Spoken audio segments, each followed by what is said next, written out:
এতিয়া কথা হ'ল যে বাৰ্ষিক অধিৱেশনত সাধাৰণতে বিগত 6 দিনীয়া এটা কাৰ্যসূচী আছিলে, সপ্তাহজোৰা কাৰ্যসূচী আছিল। এই সপ্তাহজোৰা কাৰ্যসূচীত বিভিন্ন ছাত্ৰ ছাত্ৰীয়ে বিভিন্ন দিশত তেওঁলোকৰ প্ৰতিযোগিতাত অংশগ্ৰহণ কৰিছিল। বিভিন্নজনে বিজয়ী হৈছে, কিছুমানে বিজয়ী হ'ব পৰা নাই। যিয়ে নহওক, কিন্তু ইয়াৰ জৰিয়তে আমাৰ বিদ্যালয়ত যিসকল ছাত্ৰ ছাত্ৰী অধ্যয়ন কৰে তেওঁলোকৰ যে বিভিন্ন ক্ষেত্ৰত প্ৰতিভা আছে, খেল ধেমালিৰ পৰা আৰম্ভ কৰি সাহিত্য, সংস্কৃতি, শিল্প, বিভিন্ন ক্ষেত্ৰত যি প্ৰতিভা আছে, এই প্ৰতিভাখিনিক আচলতে প্ৰকাশ কৰাৰ এটা আমাৰ সুযোগ আহে। গতিকে আৰু ইয়াত ইতিমধ্যে এগৰাকী ছাত্ৰী চুলতানা পাৰভিন, তাই এটি গীত পৰিৱেশন কৰিছিলে। গীতটো যথেষ্ট ভাল হৈছিলে আৰু তাইৰ এটা ভৱিষ্যত আছে।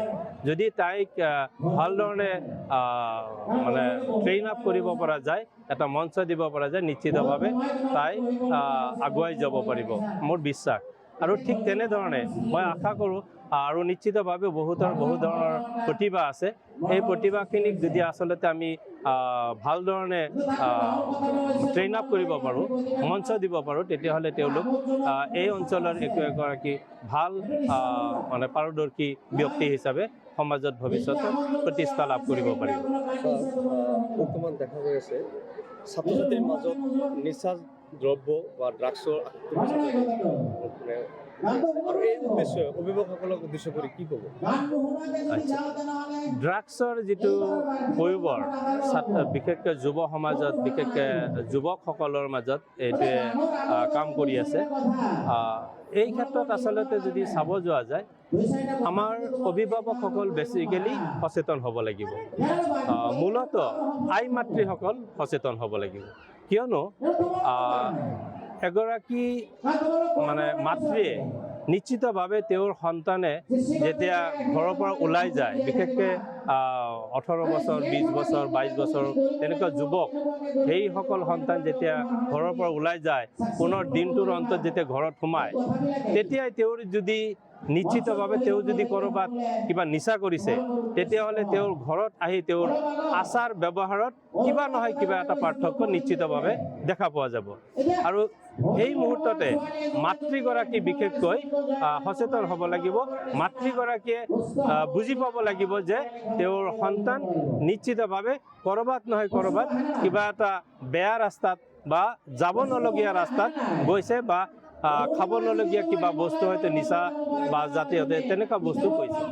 ইমিডিয়েটলি তেওঁ নিজৰ ল'ৰাটোক সঠিক ৰাস্তাত আনিবৰ কাৰণে, ঘূৰাই আনিবৰ কাৰণে নিজৰ স্বামীৰ লগত বা ঘৰৰ ওচৰৰ বয়োজ্যেষ্ঠ কোনোবা মানুহ যিগৰাকী সহায় লৈ তেওঁ নিজৰ সন্তানটিক এই ৰাস্তাটোৰ পৰা উভতাই আনিব পাৰিব, তেনেকুৱা ধৰণৰ পদক্ষেপ তেওঁলোকে গ্ৰহণ কৰিব লাগিব।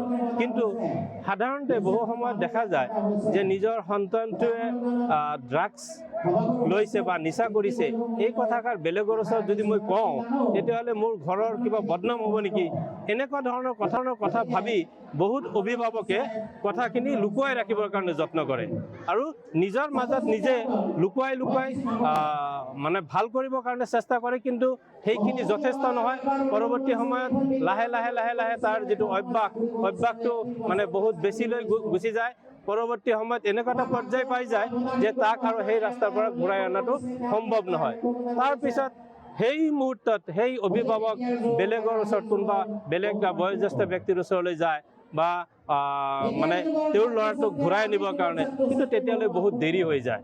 সেয়ে নিজৰ বদনাম হ'ব বুলি ভাবি কথাষাৰ লুকুৱাই নাৰাখি যদি মাতৃগৰাকীয়ে বা পিতৃ মাতৃ উভয়ে যদি অন্য সমাজৰ কোনোবা বয়োজ্যেষ্ঠ ব্যক্তিৰ সহায় লৈ নিজৰ ল'ৰাটোক এই নিচাৰ পৰা আঁতৰাই আনিবৰ কাৰণে চেষ্টা কৰে, তেতিয়াহ'লে হয়তো ফলপ্ৰসূ হ'ব বুলি মই ভাবোঁ।